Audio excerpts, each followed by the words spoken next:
सभी साधकों को प्रणाम। अब तक हमने जगत जननी और जगत पिता के सानिध्य में उनकी कृपा से 24 भागों तक 182 श्लोकों का चिंतन, मनन, पठन, पाठन किया है।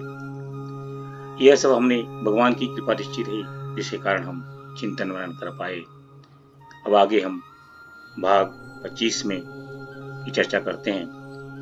भगवान किस तरह से हमें गुरु गीता में उपदेशित मंत्रों से दीक्षित करते हैं, ज्ञान करवाते हैं, उसका हम उसका चर्चा करते हैं। भगवान कहते हैं कि संसार में तरह तरह के गुरु मिलते हैं। एक गुरु होता है जो हमें संसार में जीविका चलाने के लिए जो ज्ञान दे, वह संसारिक गुरु विद्या में प्राप्त करता है, उसे सूचक गुरु कहते हैं। एक गुरु हमें शास्त्रों का ज्ञान करवाता है, हमें गृहस्थी में क्या धर्म करने चाहिए, क्या अधर्म है, यह शास्त्रों का वक्ता होता है। यह हमें धर्म और धर्म का ज्ञान करवाता है, उसका मार्गदर्शन करता है। यह है वाचक गुरु। एक गुरु जिससे हम गुरु मंत्र लेते हैं, या ब्राह्मण या सन्यासी जो हमें गुरु दीक्षा देता है, अपने हमारे इष्ट देव का मंत्र देता है, गुरु दीक्षा में दीक्षित करता है, ऐसे गुरु को बोधक गुरु कहते हैं। और परमपिता परमेश्वर यहाँ पे हमें आगाह भी करते हैं। कलयुग में नाना तरह के मंत्र विद्याओं को लेकर के वशीकरण, मारण, मोहनी इत्यादि विद्याओं के साथ में कुछ गुरु प्रकट होंगे, और साथ में जो शास्त्र की मर्यादा बताई गई है उसके अलावा भी लोग गुरु प्रकट होंगे। ऐसे गुरु से हम सबको बचना चाहिए। ऐसे गुरु को परमपिता परमेश्वर ने निषिद्ध गुरु बताया है। और आगे बताते परमपिता परमेश्वर कहते हैं कि जो हमें संसार में जो अनित्य है, दुर्धर्मा है, उसको बता करके हमें वैराग की तरफ ले जाए, ऐसे गुरु को विहित गुरु कहते हैं। और जो हमें उपनिषदों में उद्घोषित महावाक्य है तत्त्वमसि, उसका उपदेश दे, ऐसे गुरु को कारण गुरु कहते हैं। परमपिता परमेश्वर कहते हैं सूचक गुरु से श्रेष्ठ वाचक गुरु है, सूचक और वाचक गुरु से श्रेष्ठ बोधक गुरु है, सूचक वाचक बोधक से श्रेष्ठ विहित गुरु है, और सूचक वाचक बोधक निविहित से श्रेष्ठ कारण गुरु है। ये जो गुरु हैं, इनकी एक अपनी मर्यादा है, अपनी एक सीमा है। लेकिन जो भगवान ने उपदेशित किया है, जिसका उपदेश भगवान ने जगत जननी के माध्यम से हम सबको दिया है, वह गुरु जो का गुरु है, परम गुरु कहलाता है, यह सदगुरु कहलाता है। क्योंकि परम गुरु ही वेद शास्त्र को जानता है, अनुभवी रहता है, श्रोत्रिय रहता है, वह ब्रह्मनिष्ठ होता है, श्रुति का ज्ञान होता है, और वो युक्तिपूर्ण संदर्भों से शिष्यों के संसार भवसागर को दूर करता है। उसकी परिभाषा भी परमपिता परमेश्वर जगत जननी के माध्यम से करते हैं, और की 6 कसौटियां बताते हैं। वह परम गुरु कैसा होता है। पहला कसौटी बताते हैं, ये 6 चीजें होनी चाहिए परम गुरु बनने के लिए। पहला तो वह वेदांत शास्त्र में निपुण होगा, यानी जिस शास्त्र में जीव और ब्रह्म की भिन्नता को तोड़ करके कैसे जीवात्मा स्वयं को आत्मा समझ करके उसका आत्मज्ञान कैसे हो सकता है, और उसको समझने के पश्चात वह आत्मा ब्रह्म ही है, ब्रह्म और आत्मा की एकता है, इसका उसे पूर्ण ज्ञान हो, शास्त्र का पूर्ण ज्ञान हो, वह पहली मर्यादा है। उस परम गुरु को, सदगुरु को वेदांत शास्त्र का पूर्ण ज्ञाता होता है। और उसने श्रुति यानी जो है वेदों के वचन को श्रुति के माध्यम से ही समझा और उसको आत्मसात किया जा सकता है। उसको न पढ़ा जा सकता है न पढ़ाया जा सकता है। जो गुरु की वाणी से उसको आत्मसात किया है यानी श्रुति किया है, श्रवण किया है, जो है उसे जो है वह परम गुरु सतगुरु कहलाता है। और जो वेदों में जो 7 युक्तियां बताई गई हैं, संवाद, कथा, समन्वय, अनंति न्याय, उपमा, निर्वचन, विश्लेषणात्मक, जो है उसे उन सब युक्तियों में वह परंपरागत हो, उसका पूर्ण ज्ञान हो, वह परम गुरु या सदगुरु कहलाता है। और वह श्रोत्री हो यानी वह गुरु शिष्य परंपरा से ज्ञान की प्राप्तियां हो, अर्थात उसके गुरु का भी गुरु हो, उनका भी गुरु हो। इस तरह से हर गुरु किसी का शिष्य हो और जो है हर गुरु का कोई गुरु हो। ऐसा करते करते वह अंतिम जो सीढ़ी है वह भगवान शिव या भगवान विष्णु पे आके रुक जाती है। उस तरह के श्रोत्री को जो है गुरु शिष्य परंपरा में जो है उसे जो है वह उस तरह की परंपरा से आया हो और वह सदैव जो है ब्रह्मनिष्ठ हो, यानी उसका उठना बैठना जागना बोलना हर वाणी में ब्रह्म की चर्चा हो, यानी वह ब्रह्मनिष्ठ हो। और जो है छठी शर्त है उसने स्वयं जो है ब्रह्म का साक्षात्कार किया। तो ये 6 शर्तें परमपिता परमेश्वर परम गुरु या सदगुरु की बताते हैं। ऐसा गुरु ही सदगुरु होता है, ऐसा गुरु ही परम गुरु होता है। और उसके शरण में जब जो है शिष्य जाता है वह जो है भव सागर से अपने आप को जो है काट लेता है, वह जन्म मरण के चक्कर से दूर हो जाता है। जो ये युक्ति है थोड़ा इसकी और चर्चा कर लेते हैं। ये युक्ति शास्त्रों में किस तरह से बताई है, उपनिषदों में, वेदों में ये युक्ति किस तरह से काम करती है। तो यह उपनिषदों में ब्रह्म ज्ञान देने की कुल 7 विधियां बताई गई हैं। 7 तरह से उपनिषद जो है शिष्यों को मार्गदर्शन करता है। ये 7 विधि है: संवाद विधि, कथा विधि, समन्वय विधि, अरुंधति न्याय विधि, उपमा विधि, निर्वचन विधि, विश्लेषणात्मक विधि। ये जो युक्तियां हैं जो है उसके अंदर परम गुरु सदगुरु परंपरागत होता है। संवाद विधि यानी जहाँ पे गुरु शिष्य, पिता पुत्र, पति पत्नी के संवाद इत्यादि मित्र सखा के संवाद के माध्यम से ब्रह्म ज्ञान हो। जैसे भगवान केशव ने, भगवान योगेश्वर ने सखा के रूप में अर्जुन को ब्रह्म ज्ञान दिया। माता चुड़ाला ने अपने पति देव को जो है ज्ञान दिया उनका गुरु बन करके। जो है उद्दालक जी ने अपने पुत्र श्वेत केतु को पिता बन करके जो है ज्ञान ब्रह्म ज्ञान दिया। इस तरह से गुरु कोई भी हो सकता है, पिता भी हो सकता है, पति भी हो सकता है, पत्नी भी हो सकती है, सखा भी हो सकता है, कहीं से भी ज्ञान जो है मिल सकता है। कपिल मुनि ने अपनी माता को जो है ज्ञान दिया, यानी पुत्र ने माता को ज्ञान करवाया। यानी ब्रह्म ज्ञान देने के लिए कोई भी सीमा नहीं है। वह पिता पुत्र को दे सकता है, पुत्र पिता को दे सकता है, पति पत्नी को दे सकती है, दे सकता है। पत्नी ज्ञानी हो तो पति को ज्ञान दे सकती है। जो है मित्र हो तो जो है मित्र को जो है ब्रह्म ज्ञान दे सकता है। तो जो है यह ब्रह्म ज्ञानी का जो है ब्रह्म ज्ञानी जो है अपने संवाद के माध्यम से ब्रह्म ज्ञान करवाता है। तो पहली युक्ति यह है। दूसरी युक्ति है कि जो है संवाद के माध्यम से हम जो है कथा के माध्यम से, जैसे कि कथा में जो है कथा के स्वरूप में ब्रह्म ज्ञान दिया जाता है। जैसे हम सबने देखा है कि कठोपनिषद में नचिकेता और यमदेव की कथा है, उसके माध्यम से नचिकेता के अनंत प्रश्न हैं। उन अनंत प्रश्नों के माध्यम से भगवान यमदेव ब्रह्म स्वरूप जो है ज्ञान करवाते हैं। ये कथा है। दूसरा जो है केनोपनिषद में जो है यक्ष ब्रह्म जो है यक्ष के रूप में उनका प्रकटीकरण होता है। और जो है उनको जी परिभाषित करती हैं माँ उमा देवी। वह ज्ञान जो है माँ उमा देवी ब्रह्म का ज्ञान जो है इंद्रदेव को करवाती हैं। यह कथा जो है केनोपनिषद में आती है।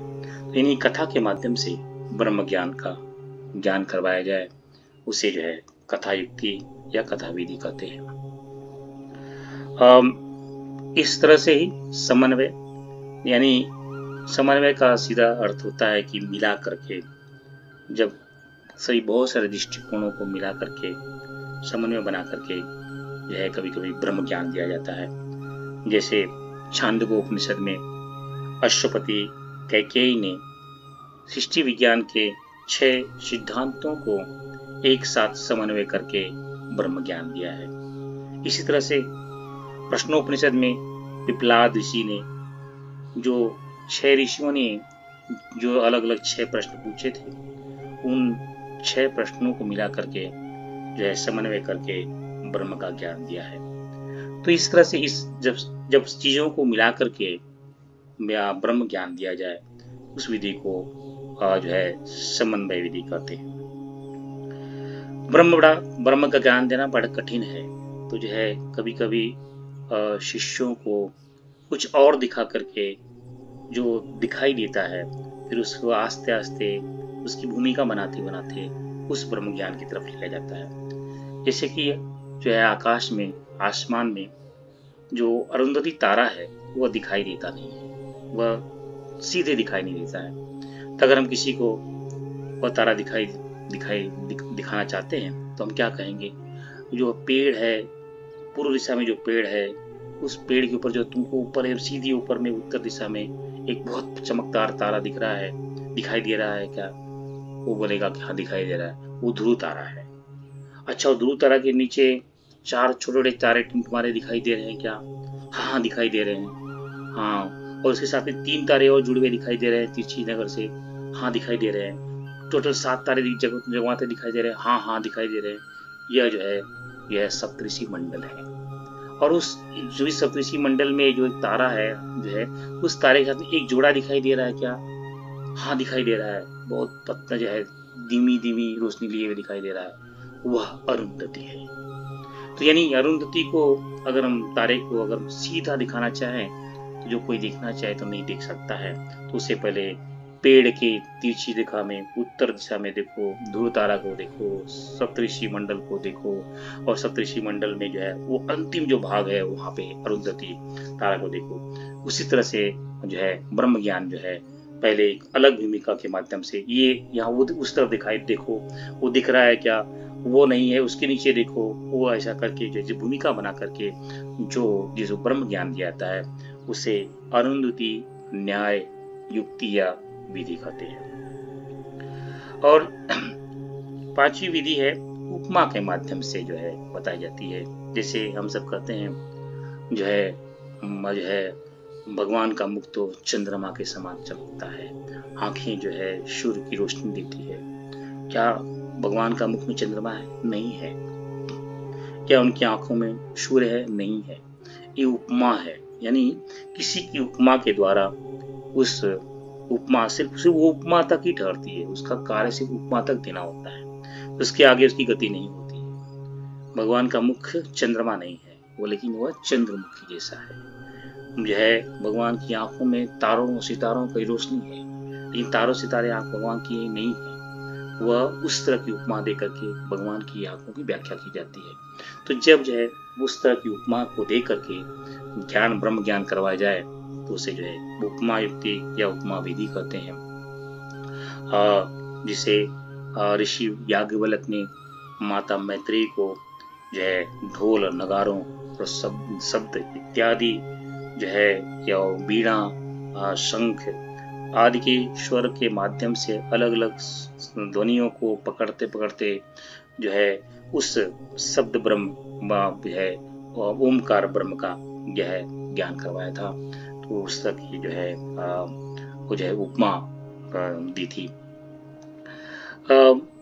शास्त्रों में कुछ कुछ शब्द बड़े उत्कृष्ट होते हैं, उससे सीधे सीधे जो है ब्रह्म ज्ञान का झलक निकलती है।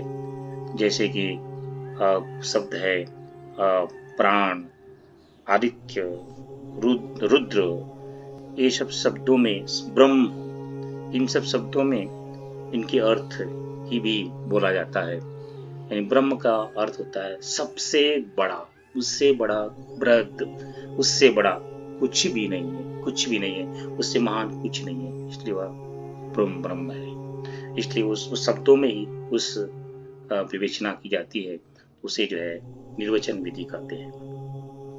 शास्त्रों में, उपनिषदों में ब्रह्म का ज्ञान की 7वीं विधि बताई है, कार्य कारण संघात। जैसे कि पृथ्वी कार्य है और जो है उसका कारण जो है जल है, लेकिन इस जल का भी एक कारण है जिसका नाम है अग्नि। इस अग्नि का भी एक कारण है जिसका नाम है वायु। इस वायु का भी एक कारण है जिसका नाम है आकाश। इस आकाश का भी एक कारण है जिसका नाम है तमोगुण। इस तमोगुण का भी एक कारण है जिसका नाम है रजगुण। इस रजगुण का भी एक कारण है जिसका नाम है सतगुण। ये सतगुण का भी एक कारण है जो प्रकृति है। ये प्रकृति का भी कारण है वो आर्य शक्ति है। आर्य शक्ति का एक कारण है, मूल कारण है ब्रह्म है। यानी पृथ्वी में जो अनाज पैदा होता है, उस अन्न से जब मनुष्य पैदा होते हैं, उस मनुष्य से जो है सारा प्रपंच चलता है, जीव चलते हैं। तो जो है जीव का मूल कारण है अन्न, अन्न का कारण है पृथ्वी, पृथ्वी का कारण है जल, जल का कारण है वायु। तो अगर जब हम इस तरह से कार्य कारण संघात से, विश्लेषणात्मक विधि से हम जो है उस ब्रह्म तक पहुंच जाते हैं, इससे जो है विश्लेषणात्मक विधि कहते हैं। इस तरह से 7 युक्तियां जो है उपनिषदों में बताई हैं, संवाद युक्ति, कथा युक्ति, समन्वय युक्ति, अरुंधति युक्ति, अरुण जो है उपमा युक्ति, निर्वचन युक्ति, विश्लेषणात्मक युक्ति। और देवों के देव महादेव कहते हैं। इस तरह से जो 7 विधियां हैं और जो है अलग अलग गुरु हैं।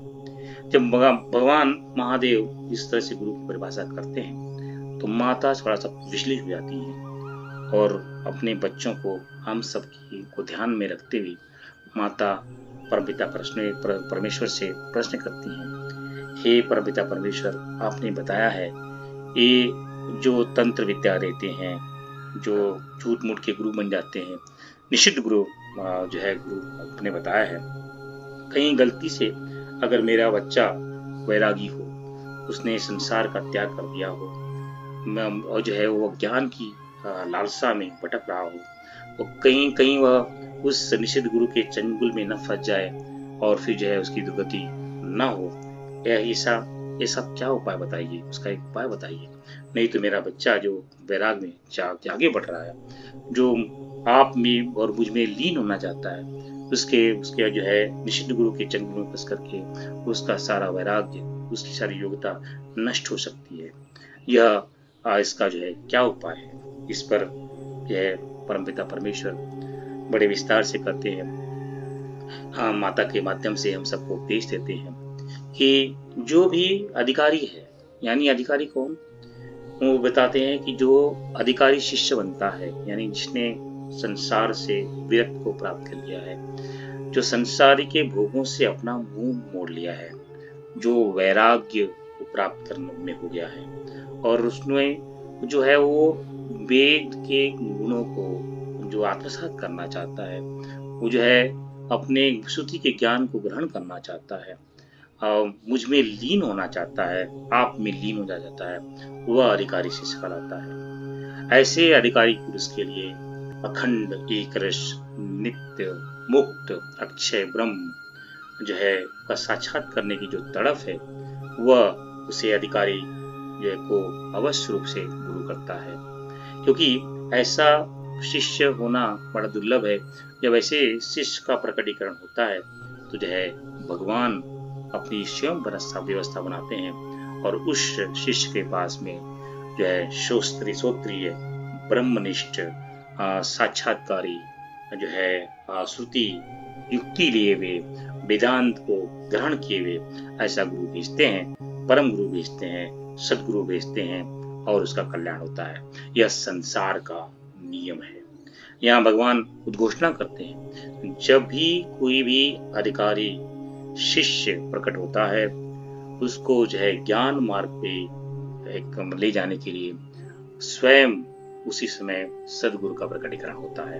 तो इसमें कोई चिंता की बात नहीं है। इसलिए आप देखोगे, इतिहास देखोगे, पुराण देखोगे, उसमें जब भी तड़प जागती है शिष्यों में, जो है ये जो है गुरु अपने आप प्रकट हो जाते हैं। इसलिए यह प्रचलन है कि जो है शिष्य को गुरु को ढूंढना नहीं पड़ता है, स्वयं गुरु जो है शिष्य को ढूंढ लेता है।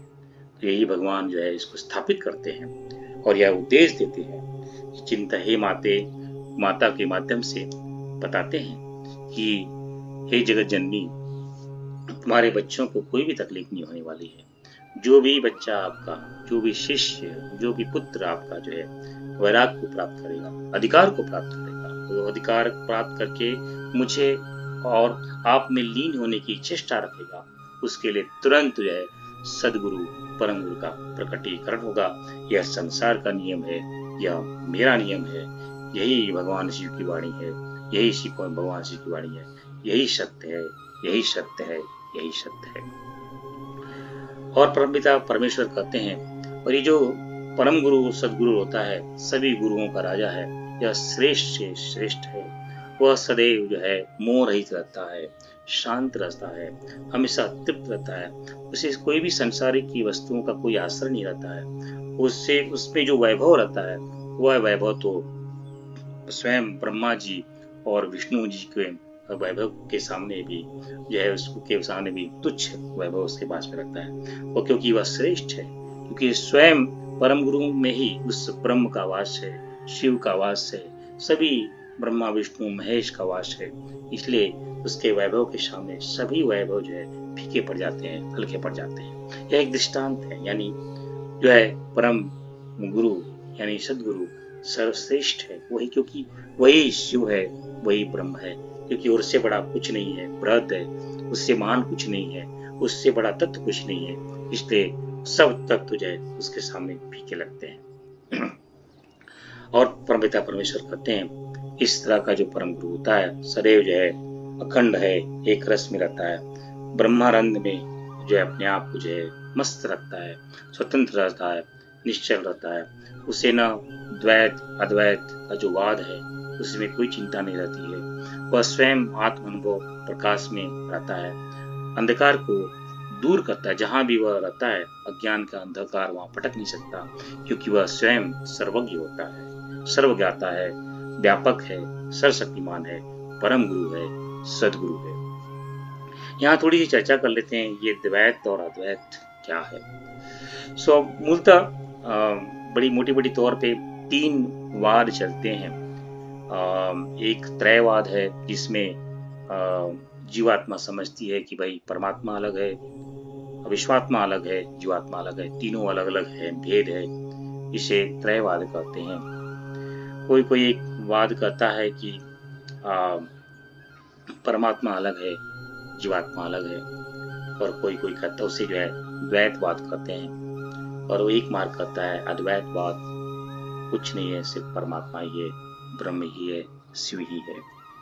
ऐसे देखा जाएगा तो सब तीनों अपनी दृष्टि से सही हैं, कोई इसमें गड़बड़ी नहीं है। जैसे कि एक उदाहरण लेते हैं, समुद्र है, कोई व्यक्ति देख रहा है, बोलता है, उसमें समुद्र में लहरें उठती हैं। अगर वो कहता है देखो जो है समुद्र में लहरें उठ रही हैं, यह समुद्र का जल अलग है और जो लहरें उठ रही हैं वो अलग है, और लहरों में जो है जल की बूंदें हैं वो अलग है, वह तीनों को अलग अलग ढंग से देखता है, तो वह त्रयवाद हो गया। जो है समुद्र अलग है, लहर अलग है, और उसमें तरंग अलग, यानी परमात्मा अलग है, जीवात्मा अलग है, विश्वात्मा अलग है। एक दूसरा व्यक्ति खड़ा है, वह कहता है वह देखो समुद्र है, समुद्र जो है अथांग जल को लिया हुआ है और उसके अंदर ही लहरें लपेट उठ रही हैं, और चूंकि बिंदु का जो है तरंगों का कोई अर्थ नहीं है,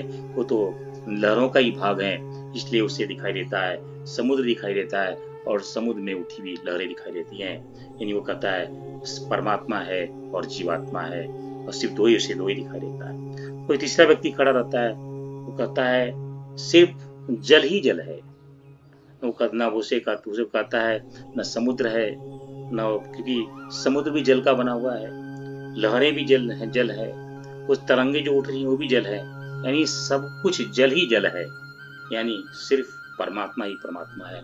तो तीनों अपने अपने दृष्टिकोण से बताने की चेष्टा करते हैं तो भाई तीन वाद है, परमात्मा, जीवात्मा, विश्वात्मा अलग अलग है। कोई कहता है जो है द्वैतवाद है, परमात्मा और जीवात्मा अलग अलग है, और जो है लेकिन जो सचमुच सच है ये सिर्फ जल ही जल है, जल ही जल है, ब्रह्म चेतना ही चेतना है, शिव ही शिव है, ओमकार ही ओमकार है, गुरु ही गुरु है, उसके अलावा और कुछ नहीं है। यही सत्य है, यही सत्य है, यही सत्य है। बाकी के दृष्टिकोण में मतभेद हो सकता है, लेकिन सत्य तो यही है, इस समुद्र में सिर्फ जल ही जल है, यानी ये पूरा चर जगत सिर्फ ब्रह्म चेतना ही है, ब्रह्म चेतना ही है, शिव चेतना ही है, शिव चेतना ही है, इसके अलावा और कुछ भी नहीं है, और कुछ भी नहीं है। परमेश्वर और भी कहते हैं यह जो परम गुरु होता है बड़ा अद्वितीय ब्रह्म को लिए रहता है, और उसके कोई भी संसार की वृत्तियां, मनोकामना उसे पकड़ नहीं सकती। वह उसका दर्शन करने में इतनी शांति और सुख प्राप्ति होती है, क्योंकि वह श्रेष्ठ है, और जो है श्रेष्ठतम का दर्शन करके सभी लोग जो है आनंद में रहते हैं, क्योंकि उसके अंदर वह चुंबकीय शक्ति होती है, वह स्वयं प्रकाशवान है, ब्रह्म है, शिव है। इसलिए जो है मांत्रिक योगियों और संसार की सिद्धियों और संसार के वैभव उसके सामने तुच्छ, उसको तुच्छ समझता है, उसके सामने कुछ भी नहीं है। इसलिए कभी भी परम गुरु सदगुरु के पास जाओ तो जो है लोग जो है अपने वैभव को, अपने संसारिक भोगों को जो है नहीं लेके जाते हैं, उसका त्याग करके जाते हैं, क्योंकि उससे उन भोगों से कोई लेना देना नहीं है। और अगर उन भोगों का उनको देंगे तो उसे वह ठुकरा देते हैं। तो इस तरह से परमपिता परमेश्वर इस परम गुरु और सदगुरु की जो है महिमा बताते हैं, कहते हैं वही श्रेष्ठ है, वही उत्तम है, उसके अलावा और कोई श्रेष्ठ नहीं है, नहीं है, नहीं है। जगत जननी और जगत पिता के चरणों में कोटि कोटि नमन बंदन, जिनके माध्यम से यह ज्ञान हम सबको परम ज्ञान मिल रहा है। पहले परमपिता परमेश्वर ने बताया कि वह ब्रह्म क्या है, ब्रह्म की चेतना क्या है, किस तरह से वह ब्रह्म चेतना और गुरु चेतना कोई भिन्न नहीं है, एक ही है। और उसके पश्चात जो है परमपिता परमेश्वर ने वो जो है अपने द्वारा उपदेशित ज्ञान का गुरु गीता की महिमा की, और इसके पश्चात में जो है जो अलग अलग प्रकार के गुरु मिलते हैं उन गुरुओं के मर्यादा को बताया, और किस गुरु को निश्चित बताया, और किस गुरु के पास जाना चाहिए, किस गुरु के पास नहीं जाना चाहिए, उसका ज्ञान करवाया।